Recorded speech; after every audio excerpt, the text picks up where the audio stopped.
Welcome to my Yogi education Gujarat YouTube channel. Students, આજે આપણે જોઈશું ધોરણ 10 ની જે ગુજરાત માધ્યમિક અને ઉચ્ચતર માધ્યમિક શિક્ષણ બોર્ડ ગાંધીનગર દ્વારા જે પ્રશ્ન બેંક જાહેર થઈ છે એ પ્રશ્ન બેંકનું સોલ્યુશન. પ્રકરણો સમાવિષ્ટ હતા. ચોથું પ્રકરણ દ્વિઘાત સમીકરણ, છઠ્ઠું પ્રકરણ ત્રિકોણ, 10મું પ્રકરણ છે વર્તુળ અને 11મું પ્રકરણ છે વર્તુળ સંબંધિત ક્ષેત્રફળ. જોઈએ હવે જે પ્રશ્ન બેંકમાં જે પૂછાયેલા છે એ મોસ્ટ આઈએમપી એસએસસી બોર્ડ માટેના એમસીક્યુ દાખલાઓ. ફર્સ્ટ, વિભાગ એ જે પ્રશ્ન 1 છે, વિભાગ એ નીચેનું વિધાન સાચું બને તે રીતે યોગ્ય વિકલ્પ પસંદ કરી ખાલી જગ્યા પૂરો. દ્વિઘાત સમીકરણનો ઉકેલ શોધવાનું દ્વિઘાત સૂત્ર તરીકે ઓળખાતું સૂત્ર ગણિત શાસ્ત્રીએ આપ્યું હતું. તો શ્રીધર આચાર્યએ દ્વિઘાત સમીકરણનો ઉકેલ શોધવાનું દ્વિઘાત સૂત્ર આપ્યું હતું. નેક્સ્ટ જોઈએ, જો વિવેચક ખાલી જગ્યા તો દ્વિઘાત સમીકરણના બે સમાન વાસ્તવિક બીજ મળે તો સી આન્સર છે. b² - 4ac બરાબર 0. નેક્સ્ટ જોઈએ, નીચેનું વિધાન સાચું બને તે રીતે યોગ્ય વિકલ્પો પસંદ કરી ખાલી જગ્યા પૂરો. તો અહીં વર્ગમૂળમાં 6 પ્લસ વર્ગમૂળમાં 6 પ્લસ વર્ગમૂળમાં 6 પ્લસ તો જવાબ થશે 3. સેકન્ડ, જો સમીકરણ x² - 3x - k બરાબર 0 ના વિવેચકનું મૂલ્ય 1 હોય તો k બરાબર ખાલી જગ્યા થશે તો જવાબ થશે -2. નેક્સ્ટ, નીચે આપેલ વિધાનો ખરા છે કે ખોટા તે જણાવો. જો દ્વિઘાત સમીકરણ ax² + bx + c બરાબર 0 જ્યાં a does not equal to 0 ના બે વાસ્તવિક બીજ વાસ્તવિક હોય તો વિવેચક અંદરૂણું વાસ્તવિક સંખ્યા હોય તો વિધાન સાચું છે.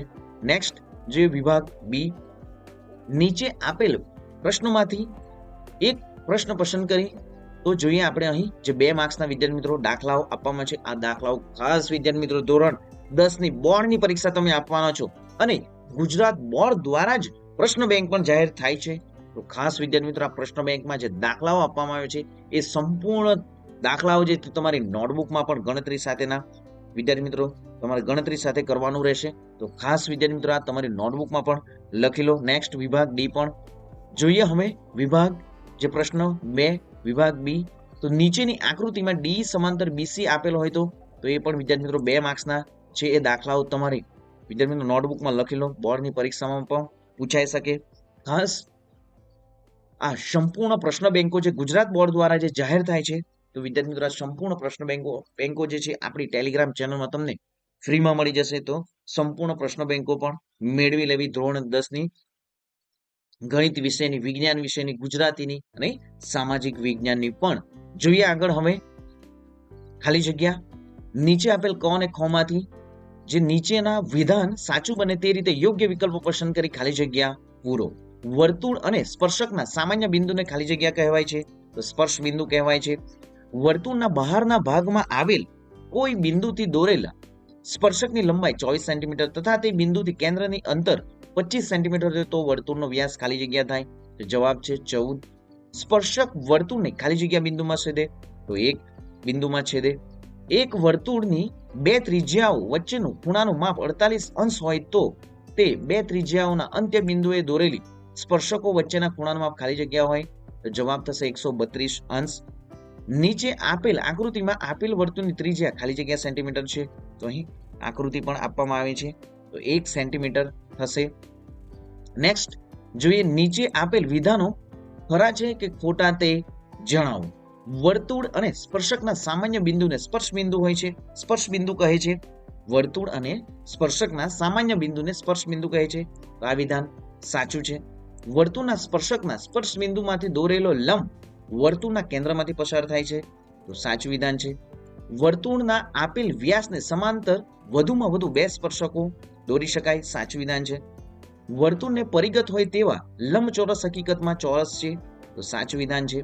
વર્તુળના કોઈ એક બિંદુએ અને ફક્ત એક જ સ્પર્શક હોય છે તો સાચું વિધાન છે. નેક્સ્ટ, વિભાગ બી જોઈશું. તો અહીં વિભાગ બી માં પણ 2 માર્ક્સના જે દાખલાઓ આપવામાં આવ્યા છે. વિભાગ એ વિભાગમાં તમારે બોર્ડની પરીક્ષામાં જે 24 માર્ક્સના એમસીક્યુ પૂછાશે, 24 માર્ક્સના જે હેતુલક્ષી પ્રશ્નો પૂછાશે જેમાં એમસીક્યુ, ખાલી જગ્યા, ખરા ખોટા, એક વાક્યમાં ઉત્તર આપો. તો ખાસ વિદ્યાર્થી મિત્રો આ પ્રશ્નો બેંકોના જે MCQ આપવામાં છે, ખાલી જગ્યાઓ આપવામાં આવી છે, 2 માર્ક્સના 3 માર્ક્સના જે 4 માર્ક્સના દાખલાઓ પણ આપવામાં છે એ ગણતરી કરી તમારી નોટબુકમાં લખી લેવું. અહીં વિભાગ સીમાં પણ 3 ગુણના જે ક્વેશ્ચનો આપવામાં આવ્યા છે. નેક્સ્ટ જોઈએ હવે નીચેના વિધાનો સાચા બને તે રીતે યોગ્ય જોડકા જોડો. તો અહીં પણ વર્તુળનો વ્યાસ d હોય તો વર્તુળનો પરિઘ, તો જવાબ થશે પાઈ ડી. વર્તુળનો વ્યાસ d હોય તો વર્તુળનું ક્ષેત્રફળ, તો સૂત્ર થશે પાઈ ડી નો સ્ક્વેર છેદમાં 4. નેક્સ્ટ જોઈએ લઘુ વૃત્તાંશનું ક્ષેત્રફળ, તો સાચો આન્સર શું થશે? લઘુ વૃત્તાંશનું ક્ષેત્રફળનું પાઈ આર સ્ક્વેર થીટા છેદમાં 360. અર્ધવર્તુળનો પરિઘનું સૂત્ર થશે પાઈ આર. લઘુચાપની લંબાઈ, તો સાચો આન્સર છે થીટા છેદમાં 360 2 પાઈ આર. ગુરુ વૃત્તાંશનું ક્ષેત્રફળ થીટા છેદમાં 360 ગુણ્યા પાઈ આર નો સ્ક્વેર.